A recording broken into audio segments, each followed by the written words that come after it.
everybody. This meeting is being recorded on the Zoom right now.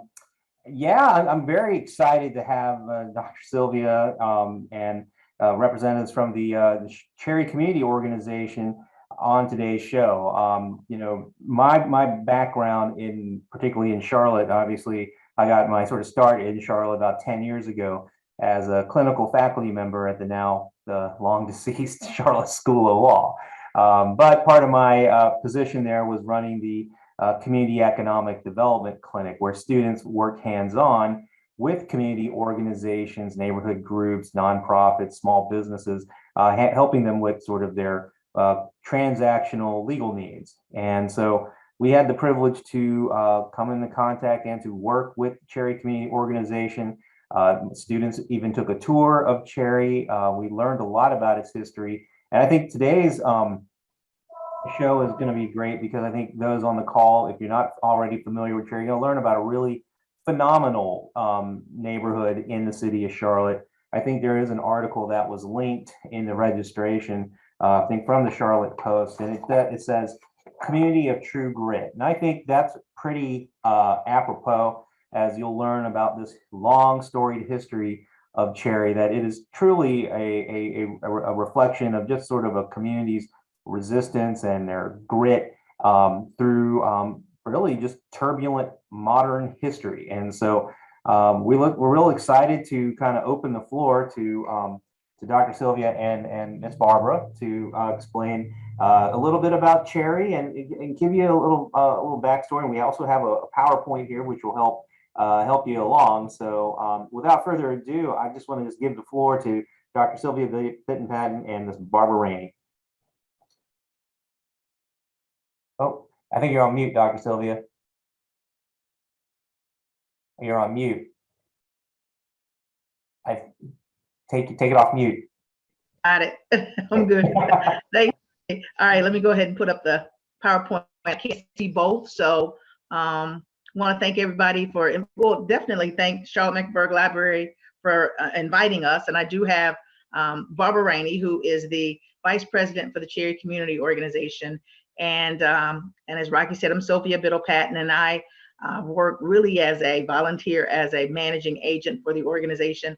We are both native Cherry residents, born and reared in Cherry. So I'm going to go ahead and start the PowerPoint. Even though it looks kind of academic, it really isn't. It's just kind of talking points. At any point in time, this is really informal for me, and Rocky and I are used to just having conversations. So jump in, ask questions, and we can just go from there. So hold on just 1 minute. We probably have some other board members joining us and some other residents as well who will be joining us. So let me jump to the PowerPoint and get it started here.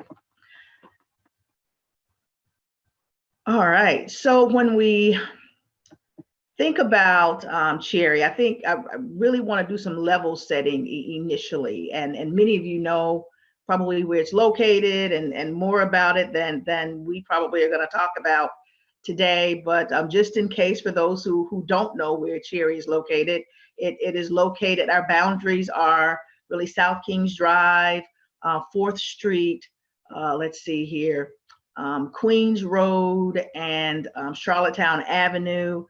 We really are located like right in the smack dab middle of Atrium Health, and let's see who else, and Novant, Presbyterian Novant near CPCC. Our neighboring communities are, for example, Greer Heights and let's see, Elizabeth, Dilworth, Myers Park. All of those are our neighboring communities. So real quickly, Cherry was first platted in 1891 by John and Mary Myers. It is one of Charlotte's oldest neighborhoods, one of the last surviving historically African-American neighborhoods.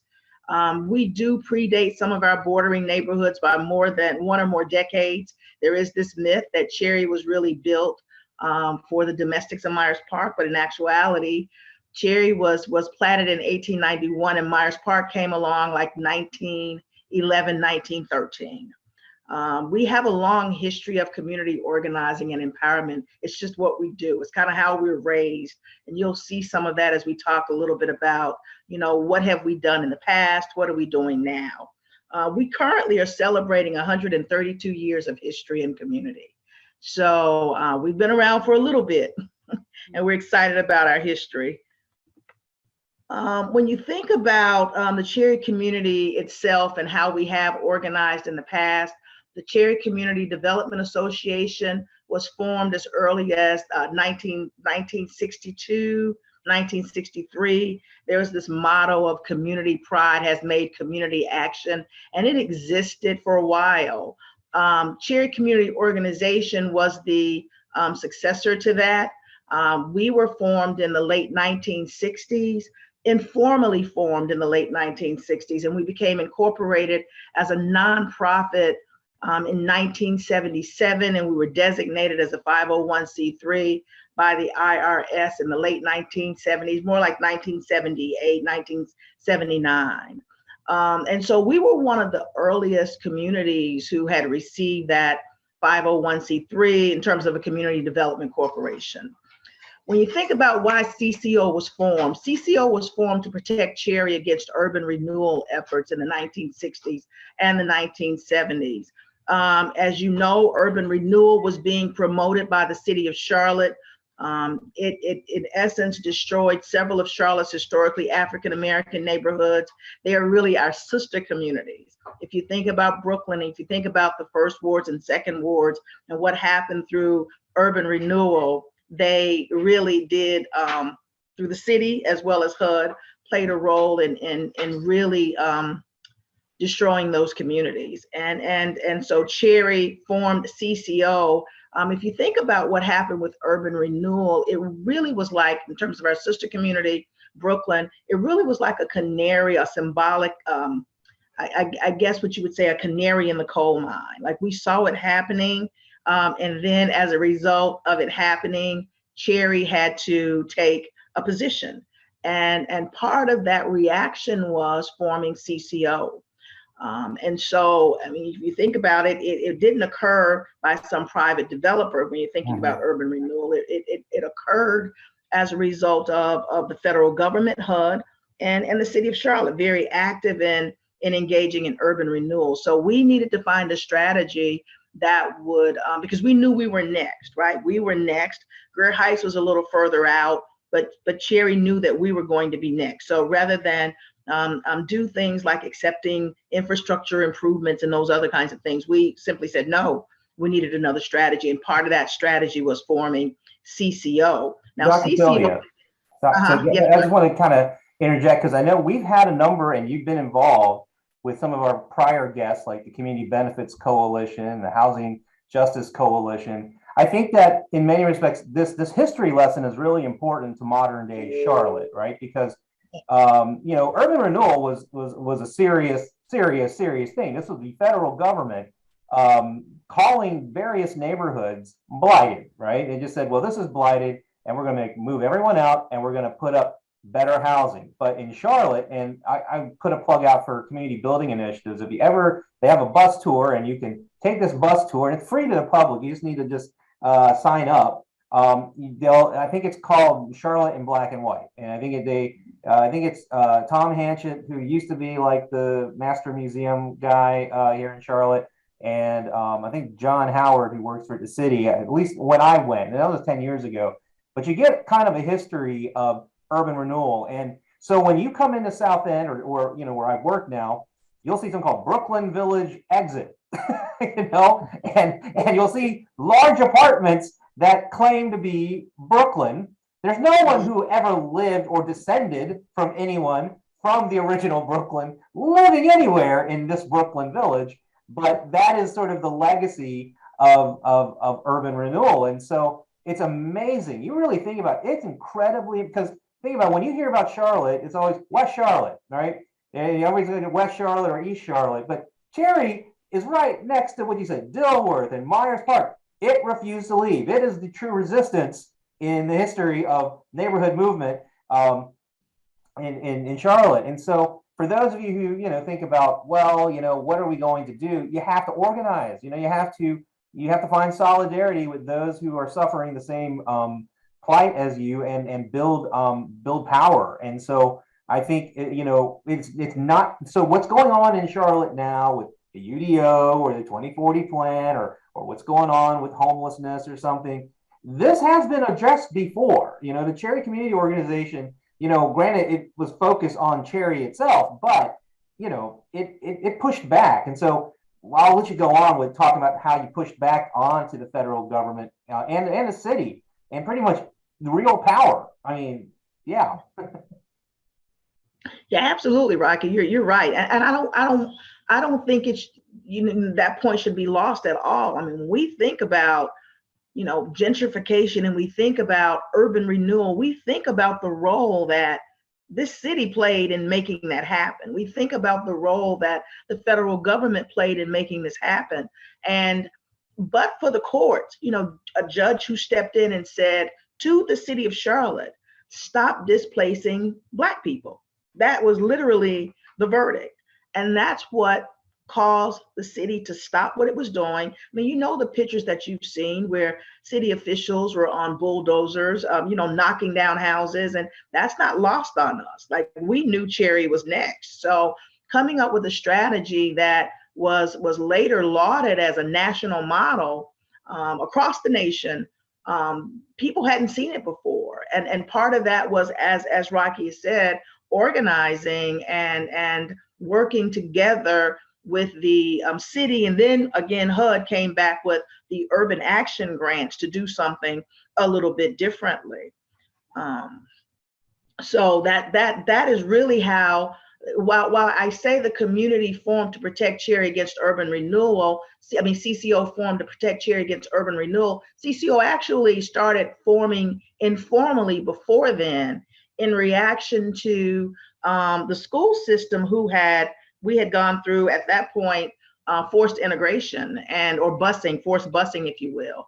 And our community was literally split between three elementary schools. Like, some of the community was assigned to Eastover, some were assigned to Elizabeth, and some were assigned to Myers Park Elementary. So imagine, kindergartners or first graders, second graders, third graders having to go to school. But the one thing that the city and the school system did not do was to give us a bus.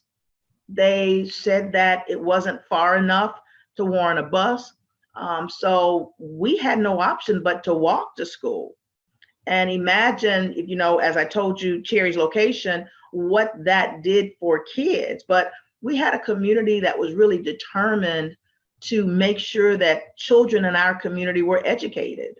So long before we knew what the word carpool meant, our parents were carpooling us initially. There were no seatbelt laws. And so they were piling us in the cars and taking us to the 3 different schools and picking us up in the afternoon. And then they said, okay, this is not going to be the best thing for us to do. So the community came together and decided to purchase a bus. And this is the first that had been done that we knew of in the city. The community, pooled monies together, purchased a bus. It was a straight drive. My mom was one of the first ones to actually drive the bus. She and the late Phyllis Lynch, she taught Phyllis how to drive straight drive. They went, found the bus, went throughout. City would not buy us a bus. CMS would not buy us a bus, would not give us a bus. And so they purchased the bus, and the community purchased the bus and had the bus painted blue. And at that point, the name of the bus was called the Blue Goose. And if you look that up, that was very symbolic. It was really symbolic for Black communities who really focused on education. And we were driving around town, going back and forth to school in a blue school bus. So our parents, my mom and Phyllis, they would, my mom would leave out early in the morning and, gather the kids and go to the 3 different stops at Myers Park and Eastover and Elizabeth Elementary. Phyllis then would some days do the afternoon route, and they would switch off. And the community just knew that education was so important, and they weren't going to let a barrier as to them as simple as a transportation kind of barrier, a bus, stop their kids from being educated. And there are some archived articles where the superintendent of the school at the time said, later on said, we didn't think they could do it. And we are quite surprised that there is this community that was able to go and purchase their own bus and provide transportation for their kids, and said, so when you see a blue bus riding through town, just know that's Cherry, and they're getting their kids educated. They didn't want to make a commitment to anyone else to actually purchase any buses for them or commit to any transportation for them. So even as early as that, 1967, 1968, you saw this determination just to fight and to resist, discrimination and racism and all of those negative things that were happening in African American communities. And we are pleased that they had the wherewithal and the fortitude to do it even then. And that's just one example. So when we think about, how they really came to be, and then on the heels of that came urban renewal, and they knew what that meant for Cherry, because we had family members and many of the folk from Cherry were attending Second Ward. And this was no blighted area. This was no slum area. That's what the government wanted us to think. That's what they wanted other people to think, so that they could exercise eminent domain. But that was not the case. And if you look at some of the beautiful, pictures of, businesses and houses of faith, and residential dwellings, and the schools, the educational settings, beautiful. It wasn't some slum. There may have been pockets of poverty, but that was really Charlotte's Black Wall Street, if you will. A lot of businesses, funeral homes, medical facilities, all of that was in Brooklyn, but the city needed to paint this narrative of it being some blighted place, and therefore they needed to totally demolish it. And now some of the most expensive land in this city is where Brooklyn used to be. It's where the Marshall Park is. It's where the government center is sitting. And as Rocky talked about, the new Brooklyn Avenue or Brooklyn Street or whatever it's called, Brooklyn Village Avenue or something now, that formerly was, what was it? What did it used to be? Not Kenilworth. Well, it was Kenilworth too. It was Kenilworth and Stonewall.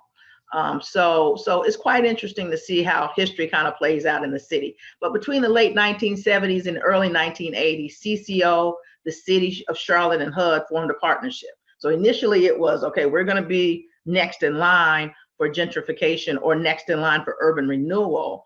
And so when the court stepped in and said, stop doing this in Charlotte, Cherry stepped up and said, okay, now we need this model. CCO came to the table with the city of Charlotte and HUD and formed a partnership. The city of Charlotte ended up selling Cherry, CCO, 125 to 128 properties for $1.4 million. In 1991, the city of Charlotte and CCO renegotiated the deal.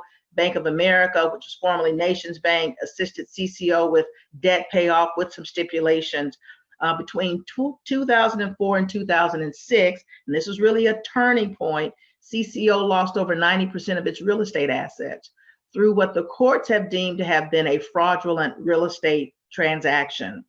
Now, CCO was able to retain really only 15 properties. We recently acquired a new property that was formerly our office, and so we were able to acquire that. But our mission has always been the preservation. Since our founding, our mission was preserving the historical character of the community and providing affordable housing for low and moderate income families. So we were able to retain those 15 properties for that purpose. When you think about how something that happened in a community changed the trajectory of that community, by far it was this rezoning petition that was 2014-024. And if you see there's like a rezoning sign in the background, you can see the Charlotte skyline. Cherry is really the first community that you're going to reach if you're heading out of downtown, going down, if you will, 3rd Street. Cherry will be the first community that you'll reach. So you see how close we are to we call it downtown. We're native Charlotteans. A lot of people call it uptown. So that's how you can kind of tell if people are from here or not. But we are really within a stone's throw, within that kind of 2-mile radius. People may know Midtown. That used to be Charlottetown Mall. And Cherry predates all of that. We really like to lovingly refer to Midtown as Cherry's commercial district. But we really had a number of what they now call missing middle housing.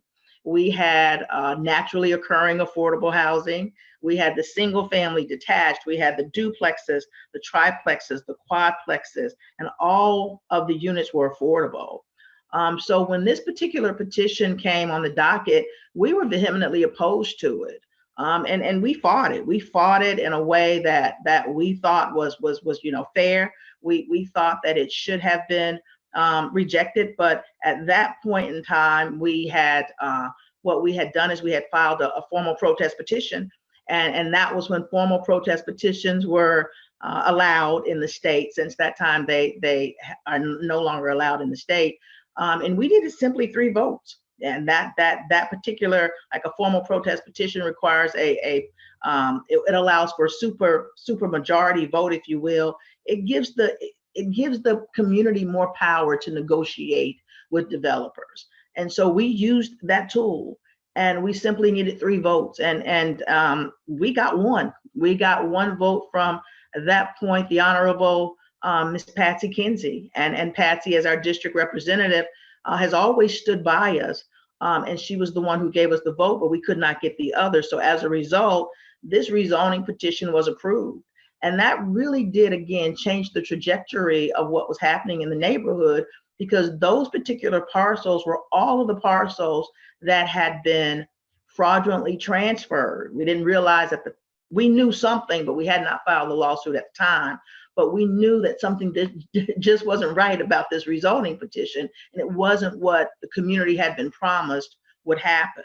So we waged a valiant effort to have it defeated, but unfortunately, our council members at the time didn't see it that way. And so what happened is a great portion of our community was rezoned, and you will find that all of those particular parcels eventually became, for this particular petition, rezoning petition, became market rate houses, with the exception of maybe 4. So, Dr. Sylvia, I think in just to kind of recap, it sounds like obviously there, and I don't know how much deep you can get into the discussion about sort of, I call it the swindle of Cherry. You can.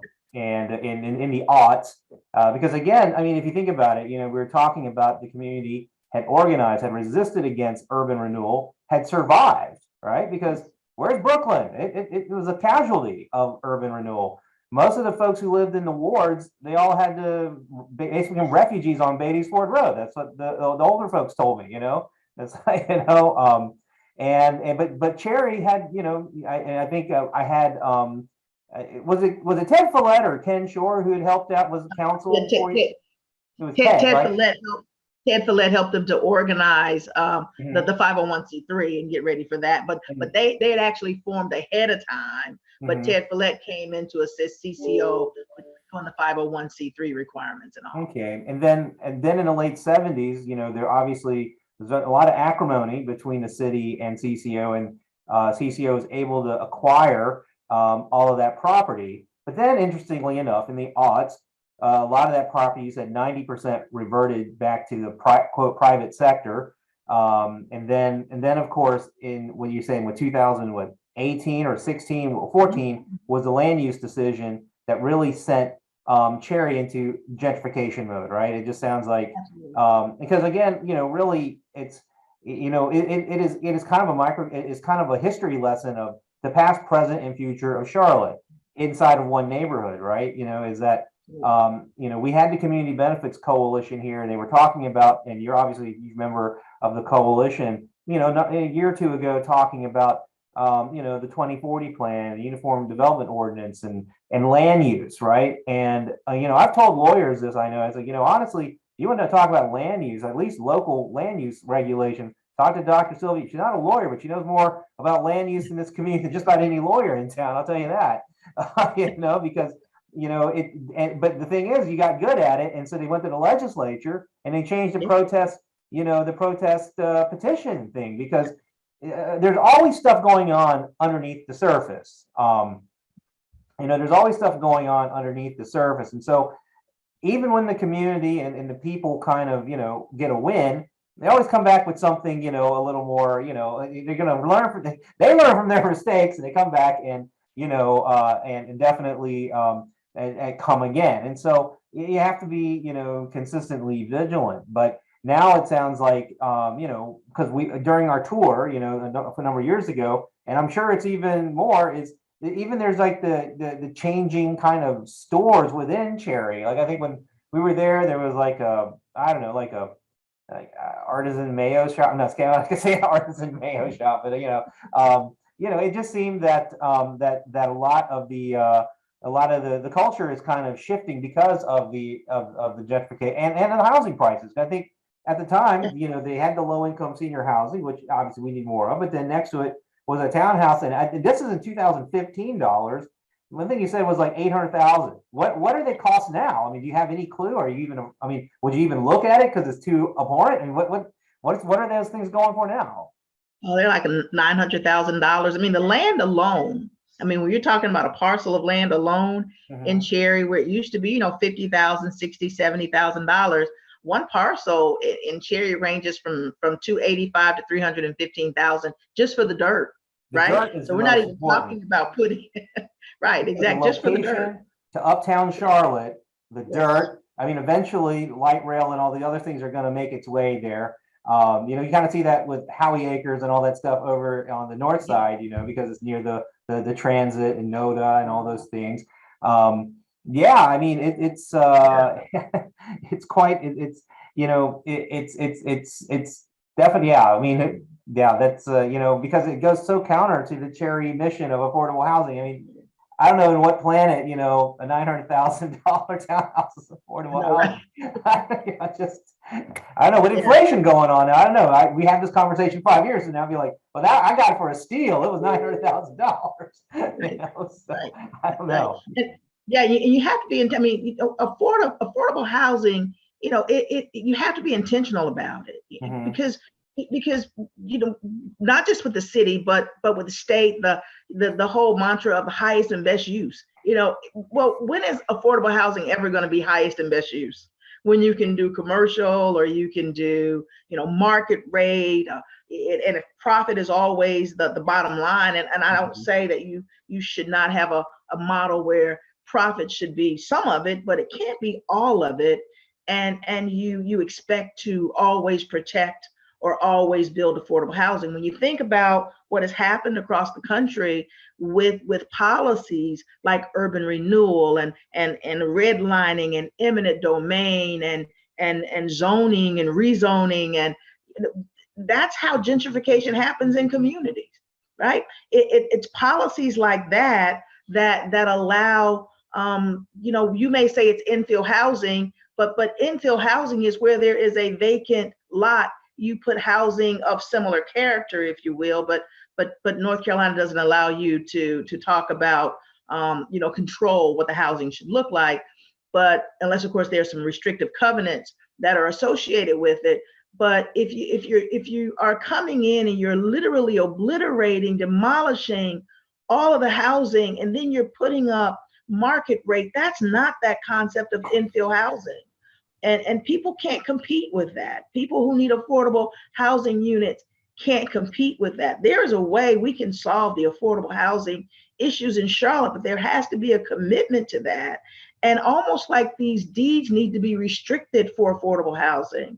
And so CCO's mission has always been affordable housing since its inception. It's a part of its articles of incorporation. It's a part of our bylaws.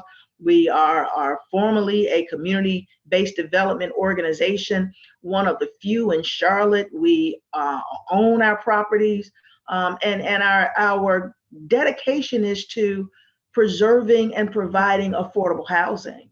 But we go ahead, Rocky. Dr. Sylvia, I think that one of the topics, and I think we had this as a topic on one of our previous shows, was this notion of a community land trust.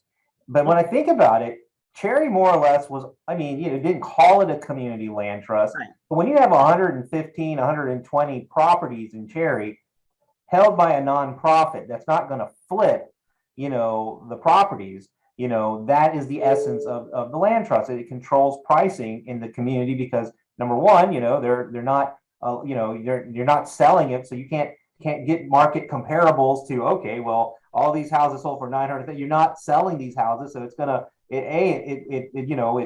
kind of controls the market a little bit, so it doesn't go too crazy with resale prices, and also it retains affordable housing. And it's a real shame that what happened, because in respects, I think it really sounds like Cherry really was operating one of the first, land trusts probably in modern American history. And I see a quote here, they've been doing this for the last century, So I know a lot of folks in the affordable housing community development world, like, aha, it's a very new thing called a community land trust. We really should push it. And it's like, well, I mean, maybe you say tomato, I say tomato, but it's been, the principle has been going on is that the more that something is held by the community, and when we say the community, usually it's in a nonprofit, but it's a nonprofit that has a board of directors and has a constituency of that community, and that's exactly what CCO is. And so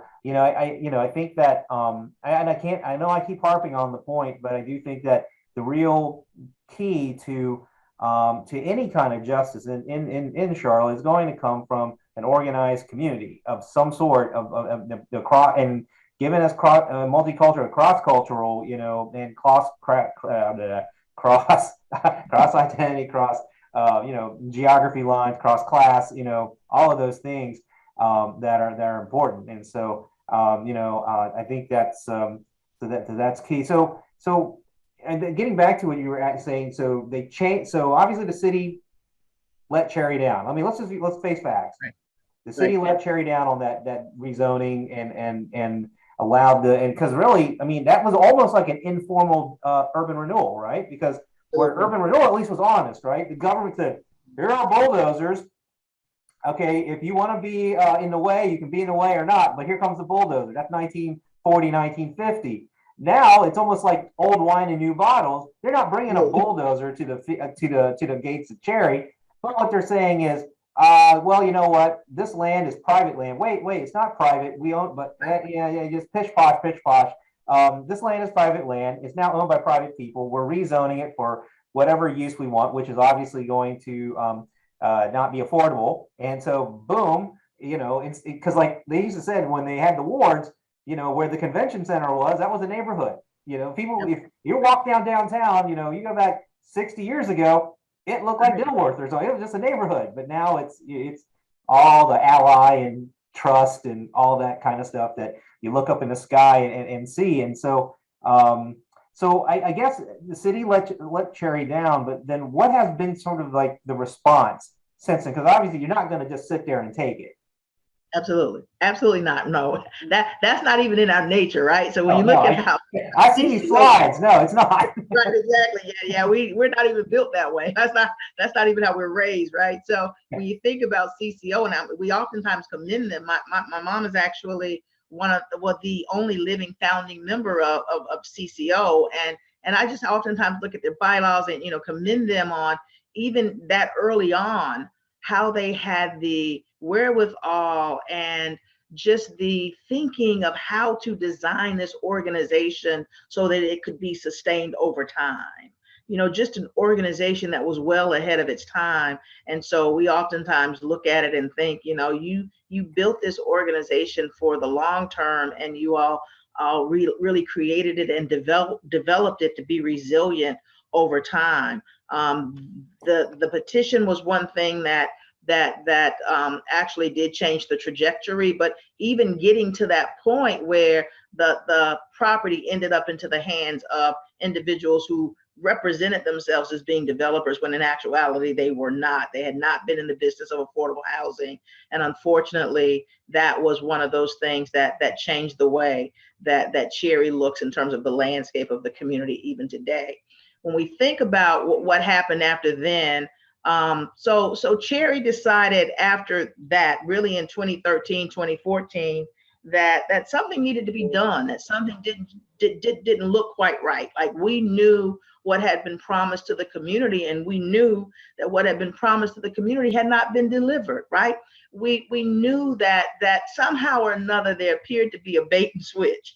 And that was something we were trying to communicate to council all along. We were trying to communicate that to the leaders and the powers that be all along, that something isn't quite right here. We knew that we had gotten the senior housing, but Cherry had actually gotten lost over 8 acres of land. And we knew that affordable housing and disabled housing and elderly housing was supposed to be put on some of that land, and we had not gotten all that was promised to us.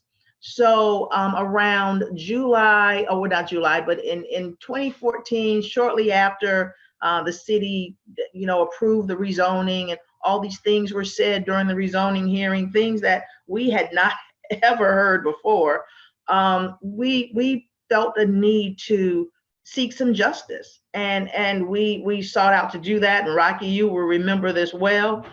We eventually hired and retained one of the I'll just do a plug, and I always will, one of the best law firms we've ever known. For us, it's our legal dream team. Yeah, Smith it was a Anderson. bit beyond the scope of the CED legal clinic to take on that case. I'm going to throw you out there. Yeah, Rocky, you're exactly right. Charlotte School of Law Legal Clinic came in, and actually you all were the ones who were saying, maybe you all need to get this out of Charlotte, right? That, as well as School of Government. I have colleagues there, and like, maybe there is some, conflict of interest, but you might want to look at some firm outside of Charlotte, and we got the right one. I'll tell you, we got Smith Anderson, and we had great counsel. And Carrie Shad, Scott Miskimen, and John Harris, and just the entire Smith Anderson team. And matter of fact, one of our legal team members wrote the book on contract law for North Carolina. So he's the guru in North Carolina for contract law. And so we felt like there had been a breach of contract, because we knew we had signed documents, and they were under seal, and the statute of limitations hadn't expired, and we had a board that was really determined and committed to finding out what happened, and if some wrongs had been done, righting those wrongs. And we went through the entire legal process. We're still in some litigation, but fortunately for us, in July 2018, Cherry Community Organization won a judgment of more than $1.6 million against the developer Stone Hunt. And we woke up to headlines, although we knew this, Charlotte agency wins housing lawsuit against developer. Another one said, jury says developer broke pledge to build affordable housing.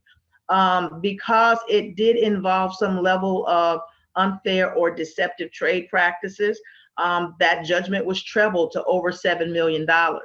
Now, the next bullet point, kind of speaks volumes. The developer engaged in a bankruptcy filing. So while we did get this judgment, and we shall forever have this judgment of $7 million, we don't want anybody to think we are sitting on $7 million, because we are not. It's a great judgment to have, but it's just that it is a judgment. So litigation does continue. But again, we had this determination that something needed to be done to right the wrongs that had been done to the community. It wasn't something we could just sit on. Plus, it's not our nature. We don't just sit on it and say, well, that's okay. We need to get over it. That was a loss of land. That was a loss of housing. That was a loss of rental income. That was a loss of legacy. Gentrification doesn't just affect houses and property. It affects communities. It affects families. It affects legacy. It's an interrupter. And it can cause generational trauma, and we know it. We know it firsthand. So for those who say, well, isn't it time for you just to let it go? It's never, ever time to let it go. When you're talking about something as important to you as your community and your family's homes and your neighbors' homes, and you see people who have been displaced, you see elderly who have lived in this community for 70 and 80 years, and they have now been displaced, or you see 5 and 6 generations of a family being interrupted. That is not something that you can just sleep well at night knowing that something could have been done differently. Again, that one particular decision, as well as that one particular rezoning, changed the trajectory of this community. So we had that judgment. That is great. That was really a great milestone for us, in which we kind of fast forward to some things we're doing now, in addition to continuing the litigation regarding the land and so forth. The other thing we're doing is we had embarked upon this fight, if you will, to reclaim Morgan School. For over 50 years, our community had petitioned the city of Charlotte, Charlotte Mecklenburg Schools, to reclaim Morgan School. Morgan School was constructed in 1925. The land was given by John and Mary Myers specifically for the purpose of building a school for kids of color, and that the land always had to be used for a school. And so when we could go nowhere else, having someone to develop a community and say that I want to make sure, when we talk about 10-minute walkable neighborhoods now, that's exactly what we had in Cherry. We had churches, when you're talking about places where you can live, work, play, and pray, if you will, we had it all in Cherry. We had the neighborhood stores, we had the neighborhood park. Cherry has one of the oldest neighborhood parks. It was established in 1927, and being the first to have been established in an African-American community. So Morgan School was constructed in 1925 to serve as an elementary school. The school served the Cherry community from 1927 to 1968. After 1968, we wanted to reclaim the school for our own purposes. So after 50 years, half a century, we finally are able to say that we have been able to move several steps closer to reclaiming and preserving Morgan School. We would be remiss if we did not give a hearty thank you to leaders like Commissioner Mark Jarrell, school board member who was vice president at the time, vice chair, Ms. Thelma Byers-Bailey. They stood with us to work through this process. And so last year before, like towards the end, we had to engage in what's called a letter of engagement process with the CMS and Board of Education. And so CMS had like 11 surplus properties, 12 surplus properties for lease and for sale. And we, of course, wanted to purchase Morgan School. And we did submit our bid, if you will, our best and final of $2 million. And we were successful in becoming the sole, we have sole site control of Morgan School now. Our goal is Morgan already has received local historic designation. Our goal is for Morgan to receive national, to be a part of the National Register of Historic Places, and to be a part of that register. And we'd like to extend the boundaries. We own properties that are contiguous to the school. So we'd like to extend the boundaries and really have a district, if you will, that's on the National Register of Historic Places. And of course, the park would also be a part of that particular designation as well. We'd like to take the school, if you will, and create what's called really kind of after the model of a 21st century learning community or learning center. It would be the historic Morgan School Community and Heritage Center. So we'd like to do after school programs, programming for seniors, culinary programs, artist in residence programs, workspace for people who'd like to come there and to work. We just have a comprehensive arts, if you will, just a number of STEM programs, a number of initiatives that we have planned for the school. We're excited about it. It is a major milestone. Mm-hmm. Imagine after 50 years of being told mm-hmm. no, or not now, or never, yeah. that we are here. We are here, and we're celebrating that moment. And you know what's happening across the country with this whole reclamation of historically African-American schools. They're having a similar kind of discussion now up with the Torrance Lido School.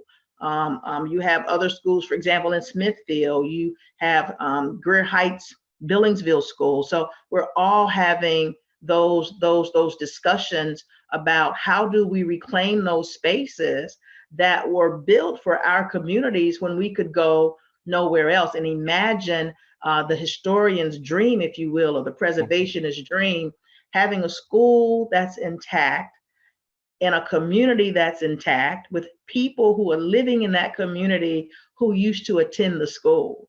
We have people in our community, our elders who are 80 something, 90 something years old, who walk the halls of that school and are able to recount the stories. That is really a preservationist dream. We're excited about it. We have had a team of architects and preservationists. We have local, national, and state preservationists who come in. They're going to be working with us to get the restoration done, as well as to design some of the programming.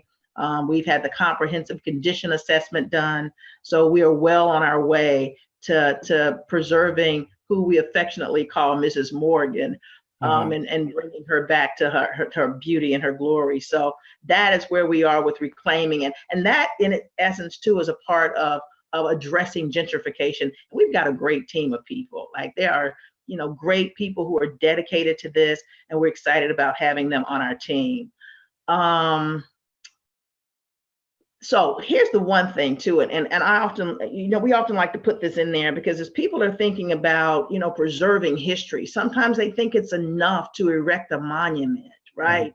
And we are so against that. Like this is a monument for us that we put the wording together, went before the county commissioners, because at one point we requested that the name of the park be changed from Morgan Street Park, although we knew it had some historical reference, but it was being confused with Morgan Street that was over in off of Roslyn's Ferry Road. So it was for name recognition as well as location. So we changed it to the Cherry Neighborhood Park. But again, that was for the purpose of a park renaming, but it's not enough. It's not sufficient to, in our opinion, demolish communities and then erect a monument and think that's okay. That's almost like an insult to the communities. And you're saying here once stood Brooklyn, or here once stood Earl Village, or here once stood Second Ward, or something like that. Exactly. Let's see, anything else here? Yeah, so current state of the neighborhood. Of course, yeah, we're dealing with gentrification. Now, we always put the little sign in the middle because that's what was promised to Cherry. That's not what we received, but that's what was promised to be built to help to house people who needed affordable housing and so forth. So that was part of that unfair, deceptive trade practices piece. You're erecting a sign in a community saying this is what you're going to deliver, and then you use the rezoning process to deliver something entirely different. But you will see just it really is truly a mixed income community. We still have the pockets of affordable housing, and probably to some degree, contrary to what people may believe, we probably have a lot more affordable housing than we do market rate when you think about the number of units and you think about the number of individuals who are living in the homes themselves. So you'll see that there are various types of housing throughout the community. It truly is a mixed income community. But when you think about how our response to gentrification and how we preserve affordability, and other than owning it yourself, one thing we do is we have some great partners. We have, for example, the churches. They are staples in our community. They are anchors in our community. They believe in the existence of the community. They have been around for a long time. Pleasant Hill has been around, connected to Cherry since 1870 or so. And Myers Tabernacle, I think, has been 1890 or something like that. 1925 from Myers Tabernacle. And there's a covenant deed restriction on Myers Tabernacle. But then we also have partners with, for example, in Livian, Charlotte House, formerly the Charlotte Housing Authority. There are 81 units of affordable housing in Cherry, not just affordable, but it's subsidized housing. And that's helping to control the rent. That's allowing people to stay in the community Same thing with Baxter Street Flats. That was land that was formerly owned by the Cherry Community Organization, was then conveyed back to the city. The city conveyed it to Bank of America. Bank of America conveyed it back to the city, and in turn, we supported the project for Baxter Street Flats. That's 31 units.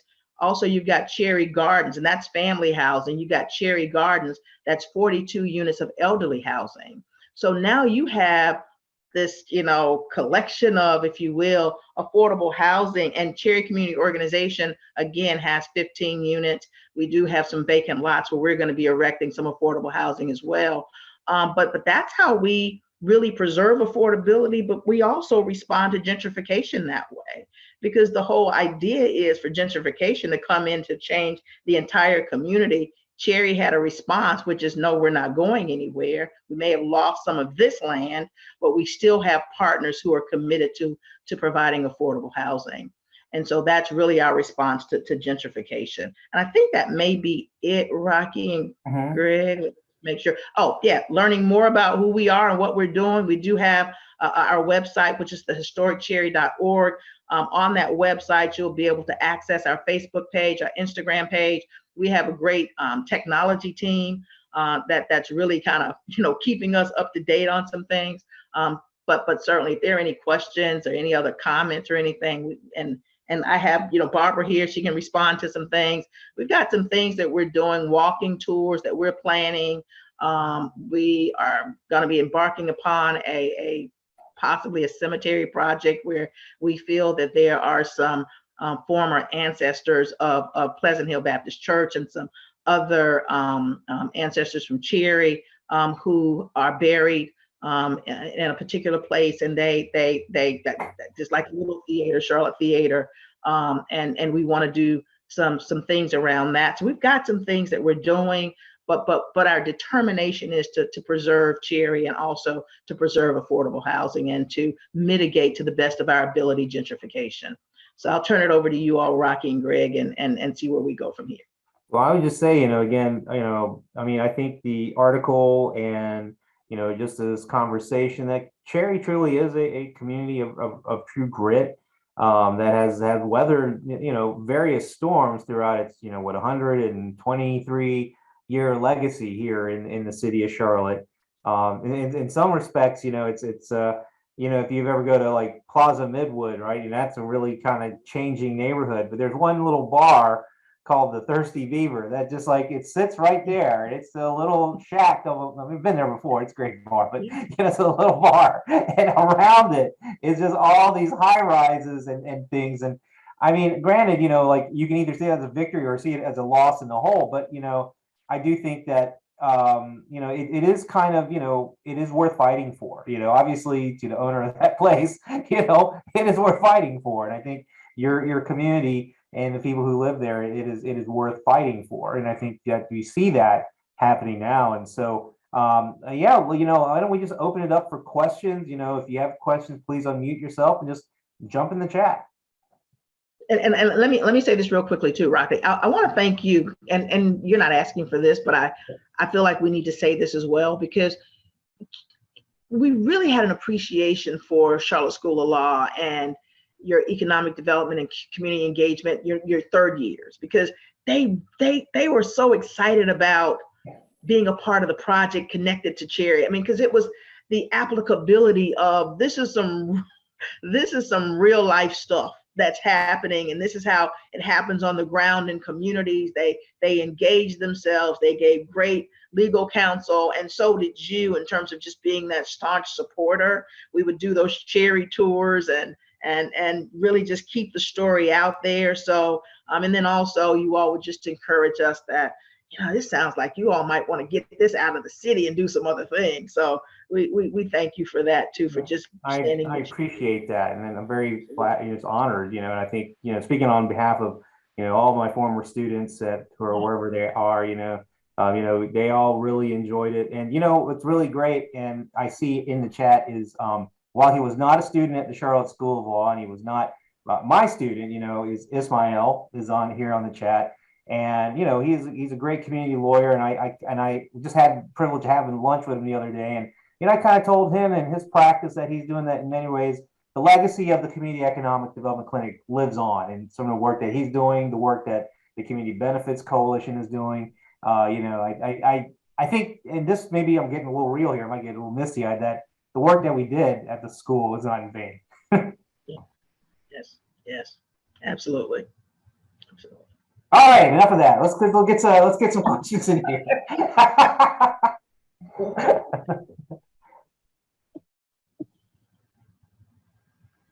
I know this man's got to have a question or a comment. I see you in there. I see. I'll jump in. My name's Lauren Fowler. I'm based in Rock Hill, South Carolina, and I have a background in architectural history, and I've written a couple National Register nominations.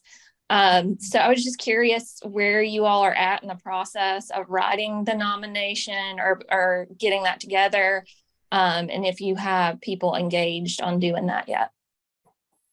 We are, where we are is here with it. So we currently have site control for the school. And in order to get that done, we have to have control of the school, right? We have to have, so what they don't want to have happen is they don't want to have, us go through this process and then CMS says, oh, wait a sec. But again, we were one of 11 or 12 who won the engagement letter bidding process, and we are making sure that we don't have to go through an upset bid process, because the state has a statute that allow us, because we're preserving the school in perpetuity, we can work with a nonprofit to avoid that process. So we currently do have a team of preservationists and historians and architects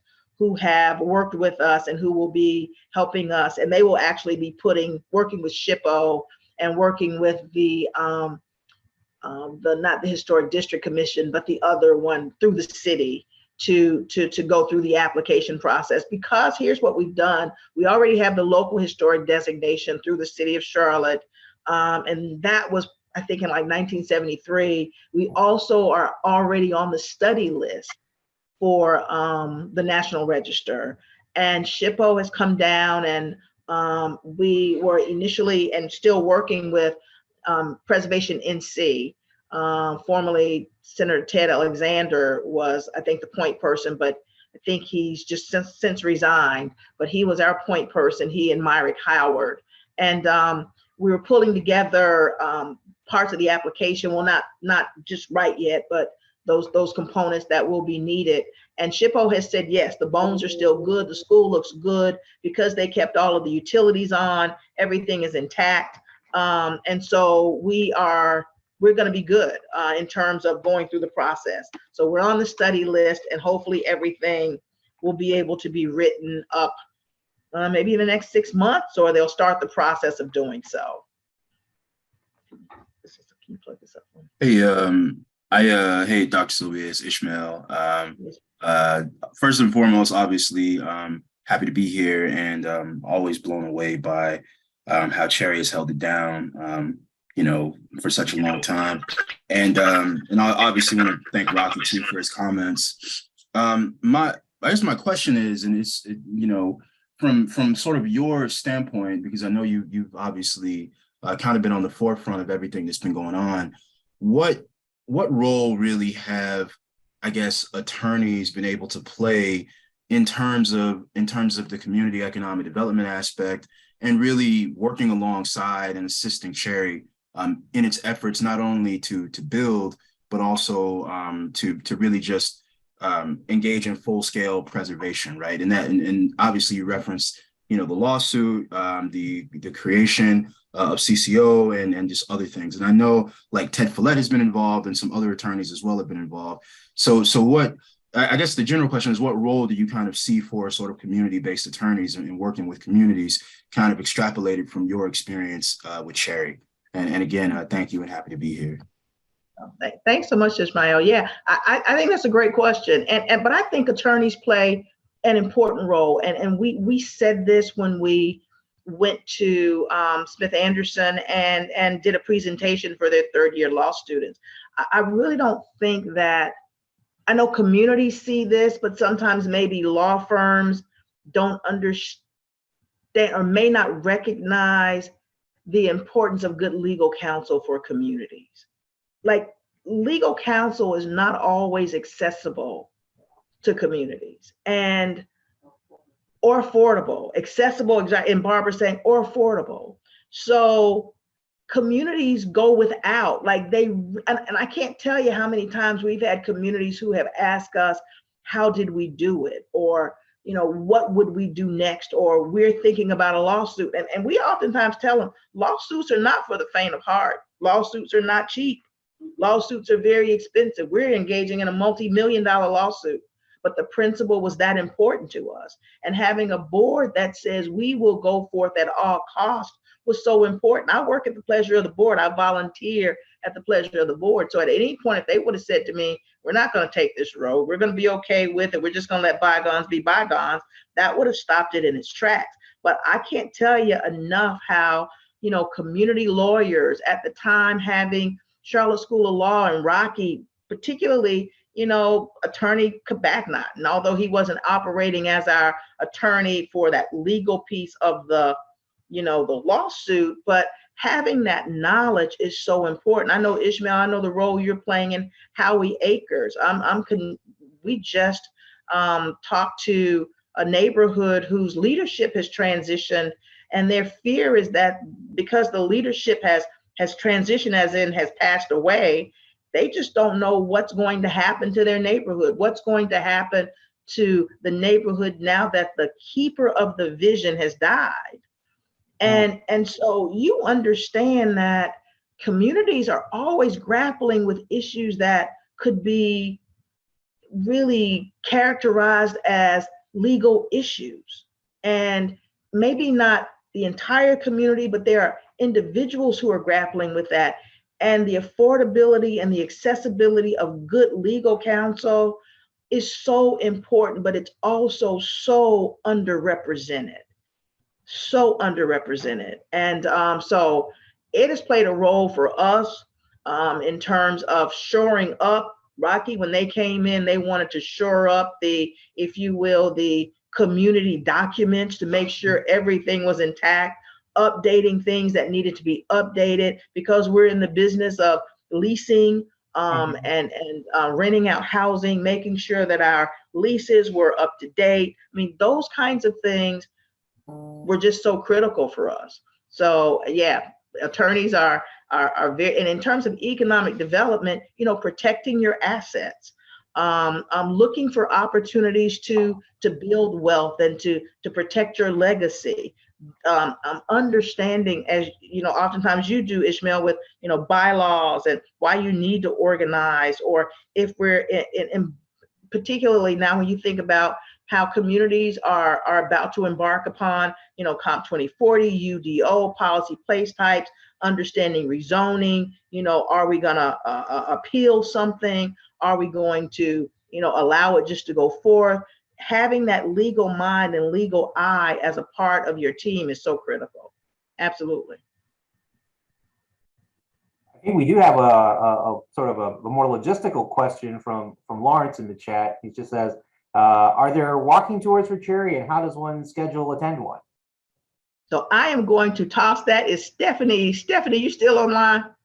So we are in the process of designing an interactive walking tour in Cherry. Let me see if Stephanie's still online. I am here. Can you hear me? All right, Stephanie, you want to chime in on that one? Yes. Stephanie's one of our team members, and I'll tell you, I don't know if Mark is online as well, and Mylan may be online, but I'm gonna let Stephanie Gardner go ahead and chime in on that one.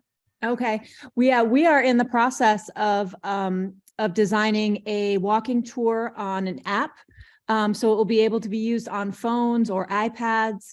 And it will be, you can just get it online, download it, or use a QR code, much like similar to the No Charlotte one, but not with the AR and everything built in. It's going to be a very simple one. And so right now we are designing it and just getting together and talking with the elders. We're going to have some oral histories on it, and some video links and links to more information. And we're just right now in the process of pulling that together. We've been designing it for the past few months. So we're really excited about that. And that will be on a third-party platform, which can also be a downloadable app. It's called Story, STQRY. Wow. And so we should be releasing that soon, and we'll definitely get it out to everyone. That's really cool. And in addition to that, once we are in the school, we will be conducting the walking tours. I mean, the desire from our preservationist and our national historian is that we have it be a tourist district, if you will. So the tour would probably start at Morgan School, and there's a lot of history there. Stephanie is really that history buff. She is that history sleuth, if you will. She and Mylan go into the archive records and Mark Jensen, and they find those stories that we didn't even know existed. Like, we didn't know there was so much history out there about Cherry and Morgan School, but there's so much out there in the archive records.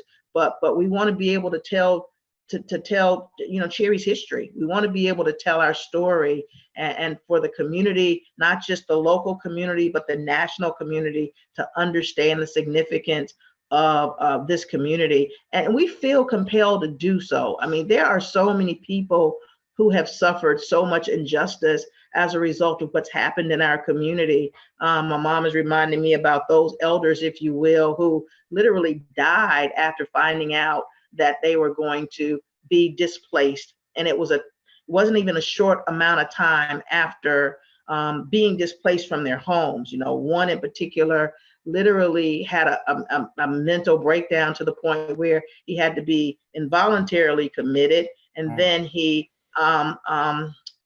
then we had some, Barbara Rainey and some others went to get him out, because it confused him so much that he had lived on his own and had lived in his house, and within a 30-day time period, his very life could be interrupted that way. And it was just too much. Eventually, they did have to put him in a nursing home, and probably within 6 months or so, he died after leaving the community. So we owe it to them to see this through. We absolutely owe it to them to tell their story, and we owe it to them to get to this point where we have some justice for what's been done to us. And that'll be a part of the tour as well, Lawrence. That's awesome. All right, any other questions? I'll just add that I think that'll be a great promotion for Charlotte as far as having the walking tour. And in fact, I have a son who lives in Brooklyn now, Brooklyn, New York. So I can't hear. Can y'all hear Lawrence? Yeah. Yeah. Oh, okay. All right. Yeah. I just think it'll be a fun family event when I have a son that comes to visit the two of us. Absolutely. I think you'd like it. Look forward to seeing you. Okay. Barbara, anything you want to add? It's Barbara Rainey. She said she didn't have anything to add. No, we just had a good lesson and history and enough. And hey, let's just leave it with that. And I hope you got a lot from it and instill it in your heart. Absolutely. Stephanie, I think Stephanie asked a question. Definitely. Yeah, sorry. Go ahead. Apologize. Oh, I was just saying, yeah, thanks to both of you for doing this today. We all learned a lot. And yeah, hopefully it's been a while since we've had one of these, and hopefully we'll schedule another one soon, Rocky. So yeah, absolutely. And I think I see here that definitely there is a request that this goes up on the YouTube channel. Oh, yeah, for sure. So I'm on it. I might need to scrub it to make sure I didn't say anything I can get in trouble for. maybe I need to scrub it. I think. I think I hope our attorneys feel the same way. They're like, wait a second. Yeah. If you remember anything that needs to be scrubbed. you know what? No, I think I was good. I was kind of careful. I stopped it right where I think I was supposed to stop. I think the powers that be know where you stand, Dr. Sylvia. I think you know yeah, but like I said, our attorneys are like, wait a second, we can't talk about certain things. So I think I stopped right. You didn't point to any evidence or any discovery. You just talked No, about right. you talked about it. You talked of it. So there you go. There you are. After your attorneys. Yeah, right, exactly. The thing about it, as long as it's public record, it's fair game, right? That's right. It's not in public record. Well, maybe we'll do a follow-up show once we get some resolution to that, and Yeah. really, and then we can go over what happened, like the anatomy of this case, because I think we'll do some law school on the next on a future Fridays at Rocky. I'll just put the professor hat back on. We'll take the pleadings and we'll just explain everything that happened to Cherry and what you did, and we'll do the whole play-by-play. We'll just do the whole anatomy of that suit. Oh, absolutely. We've made it all the way up to the North Carolina Supreme Court. So we're in the books now. We're in the case law right now. You're making case laws. Yeah, we're in case law books, and School of Government knows us by name, so we're I guess what they say, cooking with gas to some degree, but Stephanie's laughing in the chat talking about, yeah, I spilled all the tea. I don't think I did, but what's this the next show be? The tea. the hot tea, right? The hot tea. Everyone will call it the tea with Rocky, not the tea. Tea with Rocky, not just coffee with Rocky. Tea time with Rocky. All right. Well, thank you, everybody. Thank you for joining us. We'll make an intention to do more enriching programming for the community in 2023 for sure. Again, this should be going up on YouTube, and everyone having a wonderful, enjoyable weekend, and get that rest and come back to next week strong and ready to go. So everybody, thank you to Charlotte Mecklenburg Public Library. Thank you to the Cherry Community Organization. Until next time, wave goodbye. Bye. Thank Rocky. Thank you all. Dr. Sylvia. Always a good time. Thank you, you all.